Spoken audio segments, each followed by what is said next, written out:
Takeoff Death wasn't supposed to happen. After a decade of grinding, he became the quiet heartbeat of the Migos. But at 28, his life ended over something painfully small. To understand how someone so soft-spoken ended up in harm's way, we have to take a walk back through the journey that shaped him. The night was November 1st, 2022. The time was 2:40 a.m. The location? Outside the 810 Billiards and Bowling venue in Houston, Texas. This was not a street corner, but a private, high-stakes gathering after a charity basketball game. Takeoff was standing with his uncle and partner, Quavo, surrounded by wealth and fame. But the atmosphere was poisoned by one thing, a heated argument over a lucrative game of dice.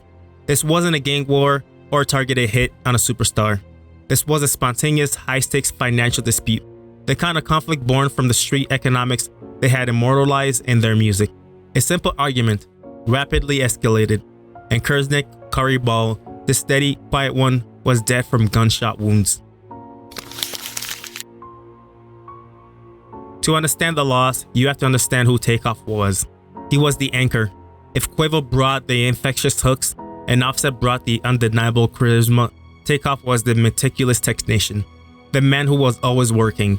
When the dust settled, Quavo himself spoke about the weight of his nephew's absence. He didn't just mourn a partner, he mourned his moral compass. He saw Takeoff as being called to a higher purpose, saying, "I guess God just ain't need my help, so you can ask him for me what I gotta do to be with you again." This eulogy solidified the narrative. Takeoff was the steady, thoughtful element of their dynamic, and his loyalty to his blood, to Quavo, is the very thing that ensured he was standing right there on that fateful night. If you're enjoying this breakdown so far, let YouTube know by hitting that like and subscribe button. Now, let's get back to the video. Let's rewind. Kirsnick Khari Ball was born June 18, 1994, in Lawrenceville, Georgia. His family was intertwined with Quavo, his uncle and elder, who raised him, and Offset, Quavo's close classmate. This unit, this family, was the foundation of the empire. They started in 2008, initially calling themselves the Polo Club. Takeoff, being the technician, was making beats and rhythms as early as the 7th grade. But this was not an easy start. Their early years were driven by brutal economic necessity. Their involvement in the drug trade was laid bare in their own lyrics. On the corner serving grounds. My be on the block hard. My be serving that hard. The Bando, the abandoned house used for their hustle. As Offset once recounted, making music took dope for recording equipment and to simply maintain the image of success. They rapped to fund the hustle and hustled to fund the rap. This primal struggle for money is the key ingredient. That desperate, high-risk economic energy never truly left their orbit. The Migos changed music not just through lyrics, but through rhythm. They popularized the triplet flow, a sophisticated conversational cadence where they deliver 3 syllables across 2 beats. It was an innovation so impactful, it became known as the Migos flow. Takeoff's technical, sharp, consistent delivery was a non-negotiable part of this unique, complex sound. This rhythmic signature was their declaration of arrival, but their ascent would only reveal the cracks forming beneath the surface. The height of their power came in 2017 with the album Culture, led by monster hits like Bad and Bougie. This was the moment they transitioned from Atlanta legends to global cultural icons. The album hit #1 on the Billboard 200 and was nominated for a Grammy. They had achieved the ultimate escape. The economic struggle was over. In this whirlwind of success, Takeoff remained the quiet, grounding force. His dedication was absolute. He was known for his wise nature and solid console, a grounded character that translated into technical, dense verses. It's why colleagues felt, even at 28, he hadn't yet reached his musical peak. Here's where the path to tragedy truly begins. Monumental success brought monumental financial complexity, and with it, devastating internal conflict. The group faced institutional betrayal. By 2020, Migos filed a lawsuit against their longtime lawyer, alleging a crippling conflict of interest and excessive fees. There were also public whispers of financial malpractice from their own label co-founders regarding payment discrepancy for early work. Think about this. The Migos risked everything, life and liberty, in their youth to secure money. Then, after achieving fame, their internal bonds fractured, not over a creative difference, but because they felt their own team was exploiting them. This corporate betrayal was destabilizing. It destroyed their financial trust and led directly to the breakdown of their professional unity. Once the unified Migos brand collapsed, so did the physical security their collective presence provided.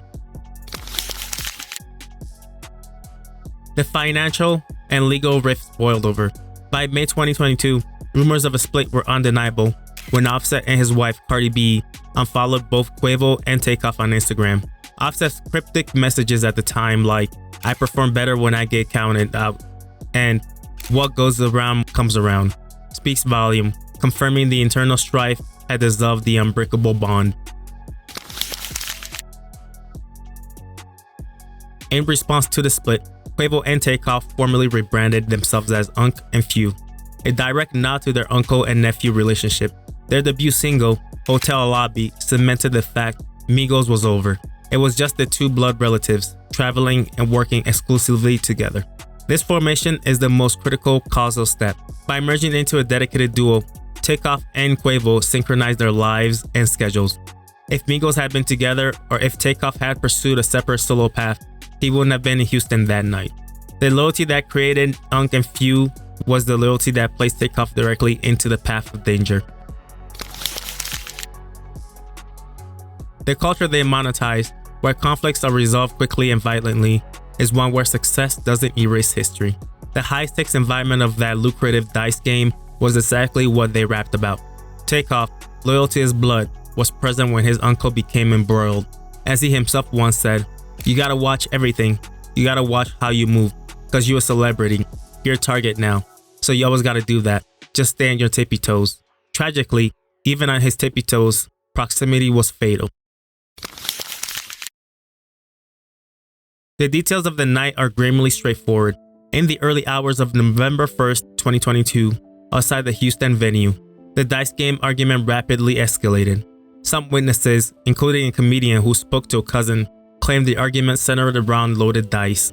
And they said it was a dice game. And they say that Quavo noticed that the dice were not right. And that's where the argument started. A physical confrontation began, and then the gunfire erupted. 2 other people were injured, confirming the chaos. Takeoff was shot and pronounced dead at the scene. The single devastating fact confirmed by police is that Takeoff was an innocent bystander. He was not playing in the dice game, and he was not involved in the argument that triggered the gunfire. Police later arrested 33-year-old Patrick Xavier Clark on a murder charge. Clark, authorities noted, was prepping to flee the country for Mexico when he was apprehended, leading to a $1 million bond. Forensic evidence led investigators to believe Clark's gunfire was responsible for Takeoff's death. The ultimate tragedy is that a man known for his wisdom and aversion to conflict was killed not for his actions, but simply for standing next to the person he loved the most.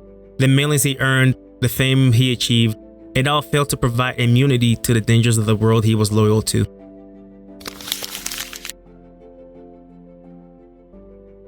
In the aftermath, the shared grief forced a fragile reconciliation. Quavo, heartbroken, vowed that Takeoff would remain the eternal compass of the surviving members. He promised, "Before we make moves or any decisions, we gonna always say, what would Take think?" He cemented Takeoff's influence as the steady, wise counsel of the group.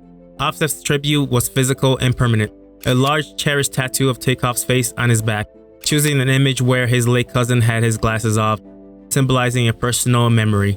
And when asked about a future tribute album with Quavo, Offset offered a glimmer of hope, saying, "It's possible. It's not impossible."